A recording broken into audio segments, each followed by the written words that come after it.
Welcome to રશ્મિજ રસોઈ. ઓમ નમઃ શિવાય. આપ સૌમાં રહેલા શિવ તત્વને મારા વંદન. તો લોટ, આ મકાઈનો ખાટો લોટ બનાવવા માટે એની જગ્યાએ તમે બાજરીનો લોટ, જુવારનો લોટ, કોઈ પણ લોટ જે તમારા ઘરમાં ખવાતો હોય લઈ શકો છો. મકાઈનો લોટ, છાશ, મરચાં, લસણની પેસ્ટ, એમાં મેં થોડા લીમડાના પાન એડ કર્યા છે. ગાર્લિશિંગ માટે ધાણા અને કાચી ડુંગળી. એમાં તેલ, એમાં રાઈ અને જીરું, એમાં આપણે એડ કરીશું લસણ મરચાંની પેસ્ટ, જેમાં મેં થોડો લીમડો પણ લીધો છે મીઠો, અને શેકી લઈશું. ત્યાર પછી એની અંદર આપણે થોડા સૂકા મસાલા, મરચું પાવડર, હળદર અને એ બધું પણ વ્યવસ્થિત તેલમાં શેકીને મિક્સ કરી લઈશું. આ મિક્સ કર્યા પછી હવે એની અંદર આપણે છાશ એડ કરીશું.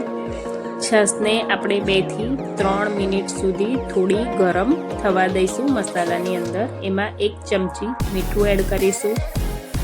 હવે બધું વ્યવસ્થિત છાશમાં મસાલા મિક્સ કરી લઈશું. 2 થી 3 મિનિટ સુધી આપણે એને રવા દઈશું. તમે જુઓ છો કે ઉપર થોડો ઉકળ આવી ગયો છે. હવે એમાં મકાઈનો લોટ એડ કરીશું. આ મકાઈનો લોટ એડ કર્યા પછી એને આપણે વ્યવસ્થિત રીતે ગાંઠિયા ના પડે તેવી રીતે મિક્સ કરી લઈશું. આ રીતે એને વ્યવસ્થિત મિક્સ કરી લઈશું. જોઈ શકો છો કે આપણો લોટ મિક્સ થઈ ગયો છે.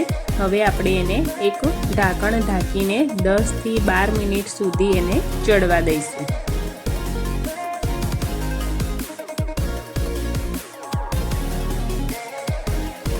હવે તમે જોઈ શકો છો કે આપણો મકાઈનો ખાટો લોટ તૈયાર થઈ ગયો છે.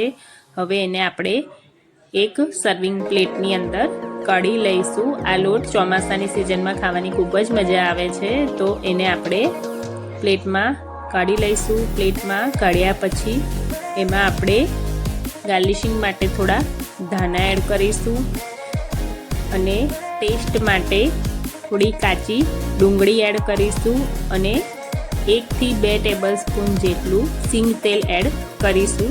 તો આપણો આ મકાઈનો ખાટો લોટ રેડી.